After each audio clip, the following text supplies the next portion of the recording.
好，大家好，我是王九，欢迎收看本期小白视频啊！这两天这个头发掉的是不计其数了啊！今天我们又在第一时间为大家带来华为刚刚发布的 P60 Pro 还有 P60 Art 啊，这个名字第一次叫的时候感觉怪怪的。Art 版本的包装盒呢还没有完全 ready， 所以我就直接拿上来了。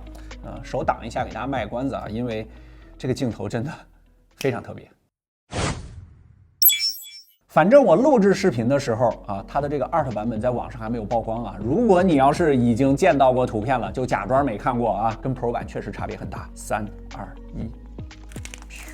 我先不说它的设计理念啊，满分10分的话，这个 ID 设计你给几分？大家可以评论弹幕一下。它镜头模组这个造型其实跟 Pro 版是一样的，但它为什么做的比较大啊？一开始我以为它好像是一个帆船、一个帆或者说一个贝壳的那种感觉。我了解了一下啊，人家这是一个海岛的元素。我手里这台是流沙金，代表的是沙滩的那种感觉。它还有个版本叫蔚蓝海啊，就是蓝色的海洋和沙滩，非常度假那种感觉。然后金色的这个版本呢，其实侧边看的时候，它还有一道非常明显的从上到下贯穿的一个纹理，中间这道纹理呢是浅浅的那种银白色，然后两边呢就是沙滩的那种淡淡的金色和黄色，中框呢也做了这种淡金色的处理，前后左右上下全部都是弧面，然后前后的玻璃也都是曲面的设计，正面这块屏幕咱们点亮。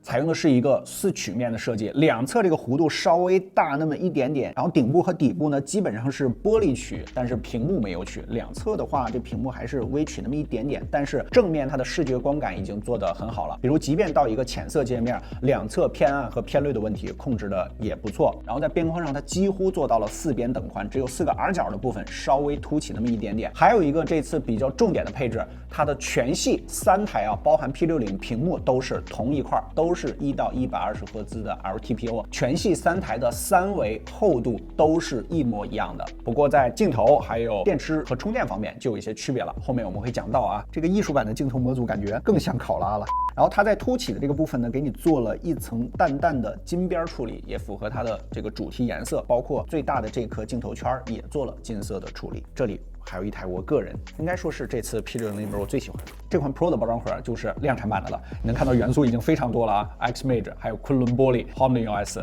再加上华为的 logo。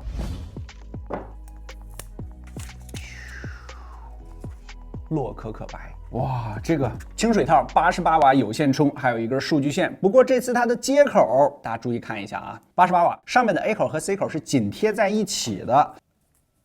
哇，这个白色的版本，今天我也是拍视频第一次把它拆出来拿在手里。之前我见的都是其他的这个玻璃的彩色版本，真的是非常非常特别。我强烈建议你去线下可以看一下，它是做的有点类似于贝母的那种质感，给你做在了玻璃的下面。就是你看到它的时候，以为它是会有那种非常强的颗粒感、非常强的那种纹理感，其实摸在手上的时候，它是完全光滑的。但是你推进了仔细看，就感觉好像是在沙滩上捡了很多贝壳，然后把它砸碎了，然后压平。然后再打磨搞出来这么一块玻璃，它其实都给你做在了这个光面的里边，尤其是从侧边看过去的时候，那个贝母的感觉是非常强的。而且华为告诉我们，这次的洛可可白每一台后背的纹理上都会有些许的不同，也就是说每一台洛可可白都不一样，都是独一无二的。白色版的中框呢是一个银色亮面的处理，然后在屏幕和尺寸以及它的手感方面，其实就都是一样的了，很特别，总是忍不住想看一看它啊，想研究一下它里边这个纹理是不是藏着什么秘密的。Pro 是1啊，艺术版是2。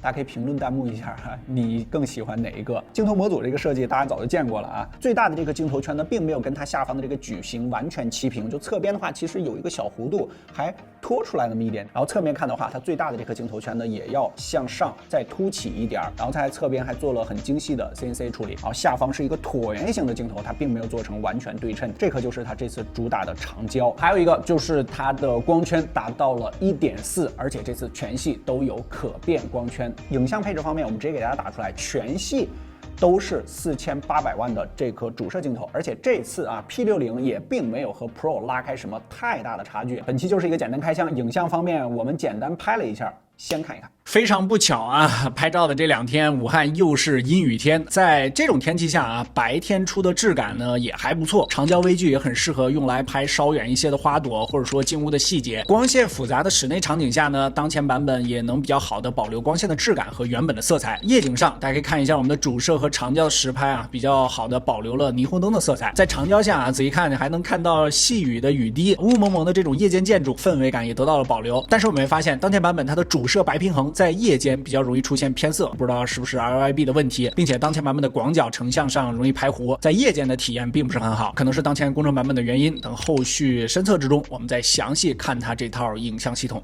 谁说二手数码不能高品质？闪小白 APP 支持无流退货，能买也能卖啊！现在新人还能领60元礼包。上手的感觉上，其实这2台还是有一些细微差别的。首先在重量上啊，197、200，然后206。电池方面，这个艺术版呢是5100的，然后 Pro 和 P60 呢是4815。在其他细节配置方面呢，这次全系它都上了 IP68 的防水防尘，连这个标准版的也有啊，值得点赞。还有就是它的捅破天的技术，北斗卫星通信啊，这次呢又更新到了新版本，它可以双向通讯了。之前呢就是你比如碰到紧急情况，你可以发出去，现在呢你也可以接收了，可以双向了。在前面板上，之前如果是 Mate 50的话，你要是想上昆仑玻璃，还得单独加钱再买它专门的那个版本。但是这次 Pro 和艺术版标配昆仑玻璃啊，这个盒子上直接给你印上了。标准版 P60的话是没有标配。OK， 今天就是一个前期上手啊。关于这2台机器大家在深测里边想让我们聊什么，欢迎大家评论、私信、弹幕都发给我们，然后后面我们会第一时间为大家带来它的全面深测视频以及它的各种各样的实测数据。就比如大家可能比较关心的啊，这么久了啊，当然也是没办法啊，这8 Plus 啊，华为到2023了，它给调的怎么样呢？等待深测我们会一起跟大家呈现啊，大家都可以关注我们小白测评的频道就可以了。OK， 如果觉得本期视频对你产生一点帮助，可否在下方给我们点个赞，特别感谢啊！最近这阵子真的是连轴转了啊，别着急，后边新机还有很多。